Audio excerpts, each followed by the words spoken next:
ஓம் நமஸ்தேஸ்து பகவதம் விஸ்வேஸ்வராய மகாதேவாய த்ரம்பகாய திரிபுராந்தகாய திரிகாலாக்கினிகாலாய காலாத்ரிருத்ராய நீலகண்டாய மிருத்யுஞ்சயாய சர்வேஸ்வராய சதாசிவாய சீர்மன் மகாதேவாய நமஹ.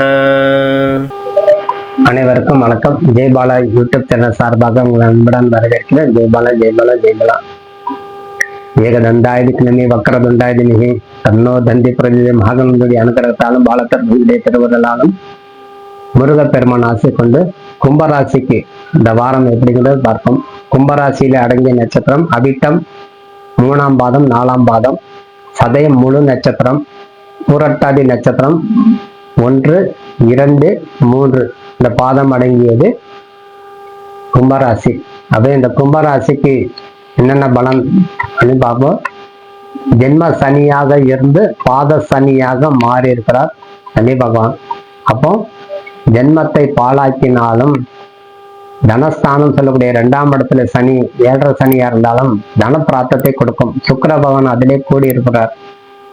உங்க ராசிக்கு 4க்கும் 9ஆம் அதிபதி சொல்லக்கூடிய சுக்கிரன் உச்சம் பெற்று சனி பகவானோட கூடும் போது சுக்கிர பகவான் மாறும் வரை உங்க தன பிராப்தம் அள்ளி அள்ளி கொடுக்கும்.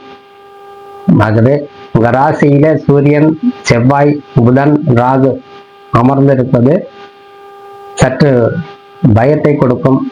அதாவது நம்ம செய்யறது சரியாங்கிறது ஒரு குழப்பத்தை கொடுக்கும். அதான் பயம். அப்ப அதுல இருந்து நம்ம மீண்டு வர்றதுக்கு இன்னொரு குரு பகவான் நம்மளுக்கு அனுகூலமா இருக்கிறார். கேது பகவான் 7ஆம் இடத்துல. ஆகவே சந்திர பகவான் 9ஆம் இடம், 10ஆம் இடம், 11ஆம், 12ஆம் இடம் 2 நாள் ஒரு முறை மாறப்பா சந்திர பகவான் நல்ல நிலையில இருந்து செயலாற்றும் போது மனதுல ஒரு தெம்பு, தைரியம் அனைத்தும் கொடுக்கும் இந்த கும்பராசிக்காரர்கள். அது செவ்வாய் உங்க ராசியில் அமர்ந்து ஆட்சி பீடம் மாதிரி சூரியனோட சேர்ந்து அப்ப அவ்வளவு தைரியசாலி ஆயிடுவீங்க. அப்ப கும்பராசிக்காரர்களுக்கு எல்லா வகையில் வெற்றி பெறக்கூடிய தன்மை, சொர்ண பிராப்தம் உண்டாகும், வாகன பிராப்தம் உண்டாகும். நேரம் நல்லா இல்லையே, ஆனா சுக்கிர பகவான் உங்களுக்கு குரு பகவான் நல்லா அனுகூலமாக இருக்கிறதுனால அதனால அதுக்குண்டான நன்மை நம்மளுக்கு நடக்கக்கூடிய தன்மை கொடுத்துக்கிட்டே போவார். கொடுக்காம இருக்க மாட்டார். ஆனா நம்ம ராசியில இருக்கக்கூடிய கிரகம் நமக்கு சூரியன் அப்படின்னா ஒரு சற்று அச்சத்தை கொடுத்துட்டே போவார். அதான் பயம் சொல்றோம்.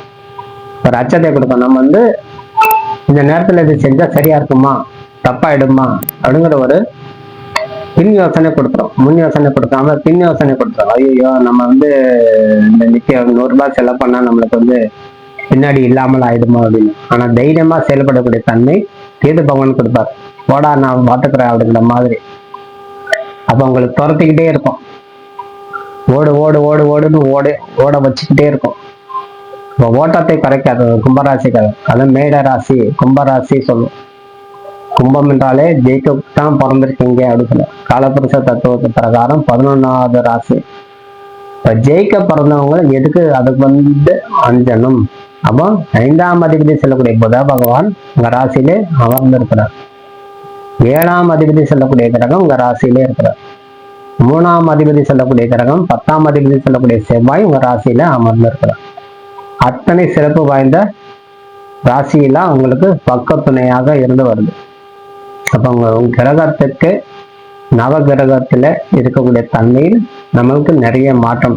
அப்ப சிவபெருமான் வழிபாடு தவறாம செய்யணும். ஓம் நமச்சிவாய், ஓம் நமச்சிவாய், ஓம் நமச்சிவாய் சொல்லிட்டு வரணும். சிவ வழிபாடு, பிரதோஷ வழிபாடு தவறாம அந்த கும்பராசி யார் செய்து வராங்களோ நிறைய மாற்றங்கள் அவங்களுக்கு கொடுக்கும். இப்ப 7ஆம் சனி காலத்துல நம்ம என்ன செய்யணும்? சிவ வழிபாடு தவறாம செய்யணும். ஓம் நமச்சிவாய் மந்திரம் ஒரு வேலையில இருக்க நம்ம சும்மா இருக்கும்போது நமசிவாய் மந்திரம் சொல்லிட்டே இருக்கலாம். டெய்லி 1 மணி நேரம், டெய்லி ஒரு 2 மணி நேரம், டெய்லி ஒரு 3 மணி நேரம். அவன் அந்த மாதிரி இடைப்பட்ட காலத்துல நம்ம நமச்சிவாய் மந்திரம் சொல்லியே வரும்போது எத்தகைய கிரக கோளாறு இருந்தாலும் குறைவாகவே பலன் கொடுக்கும். கிரகத்தை கண்டு அஞ்சக்கூடாது சொல்லாத பெரியவங்க சொல்லுவோம்.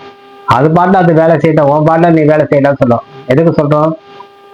நீ கரெக்டா இருந்தா உனக்கு சரியான முறையில நடக்கும்னு அந்த வார்த்தையை சொல்லுவாங்க கடைசியில. கடைசியில சொல்லக்கூடிய பெரியவங்க என்ன சொல்லுவாங்க, நீ சரியா இருந்தா உனக்கு எதுவுமே நடக்காதப்போ ஐயப்பாடு வழிபாடு தவறாம செய்யும் போது இறைவனே உங்களுக்கு பக்க துணையாக இருந்து வேலை செய்வாருன்னு பேர் அர்த்தத்துக்கு. அதான் அந்த அர்த்தம்.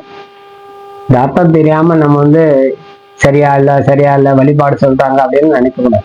பெரியவங்களுடைய வார்த்தை நம்மளுக்கு கூர்ந்து கவனித்தாலும் அதுல நிறைய அர்த்தங்கள் இருக்கும். அதால தைரியமாக செயல்படக்கூடிய தன்மை. அது மட்டும் சுக்கிர பகவான் உங்களுக்கு ராசிக்கு இருக்கிறதுனால 7ஆம் இடத்துல கேது இருந்தாலும் திருமண பாக்கியம் கூடும், புத்திர பாக்கியம் கூடும், அதாவது தொழில மேன்மை அடையக்கூடிய தன்மை, நல்ல படிப்புல கவனம் வரும். இந்த காலத்துல சுக்கிர பகவான் இருப்பதால் இந்த காலத்துல மார்ச் ஏப்ரல் பரீட்சை நேரம், அதனால நல்ல எக்ஸாம்ல நல்ல பாஸ் ஆகணும். மாணவர்கள் மாணவிகள் நல்ல மார்க் வாங்கணும், நன்மதிப்பு பெறணும் அவங்க எல்லாம். அதனால அவங்களுக்கு வெறும் வாழ்க்கையில ஒரு பிற்காலத்துக்கு உண்டான எதிர்காலத்தை நிர்ணயம் செய்யக்கூடிய தன்மை உருவாகும். இந்த பரீட்சையில பாஸ் ஆனாதான் எதிர்காலத்துக்கு உண்டான நன்மை கிடைக்கும். அது 12ஆம் வகுப்புனா எந்த காலேஜ், 10ஆம் வகுப்பு பாஸ் ஆனா நம்ம எந்த கோர்ஸ் எடுத்து 12ஆம் வகுப்புல மூலமா நம்ம படிக்கலாங்கிறது முடிவு செய்து கொள்ளக்கூடிய தன்மை அனைத்தும் கொடுக்குது. அப்ப எதிர்காலம் உருவாக்கக்கூடிய தன்மை இந்த பரீட்சை மூலம் நம்மளுக்கு கிடைக்குது. அப்போ ஒரு வருடம் படித்தால்தான் ஒரு நேரம் நம்மளுக்கு கிடைக்கக்கூடிய ரிசல்ட். அதுதான் வழிபாடு. இப்போ வழிபாடு நம்ம தவறாம செய்து வந்தாலே நம்மளுக்கு கை மேல் பலம் கொடுத்துக்கிட்டே போவார். சின்ன சின்ன தடுமாற்றம் பயப்படணும். அதே மாதிரி உடல் ரீதி நம்ம சற்று கவனம் செலுத்தணும்.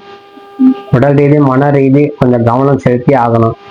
ஏதேனும் ஒரு உடல் தள்ளும், என்னடா தள்ளுது, நம்ம செவ்வாய் சேர்ந்திருக்கு சூரியனுடைய சேர்ந்திருக்குன்னா உஷ்ண ரோகத்தால பாதிப்பு உண்டாகும் உடல் ரீதி. அது சற்று மருத்துவரை கலந்து ஆலோசனை செய்து கொண்டு சனி பகவானுடைய பார்வையை நம்ம இருக்கிறோமா அப்படின்லாம் பயப்படக்கூடாது. சுக்கிரன் அதிலே சேர்ந்திருப்பதால் சனிக்கு அஞ்ச வேண்டாம். சனி அப்படிங்கிறது யார்? நீதிமான். அப்ப நீதிமான் அப்படின்னு நம்ம நேர்மையாக இருந்தா அவர் ஏன் நம்ம தண்டிக்க போறார்? அப்ப தண்டனை அப்படின்னா யாருக்கு?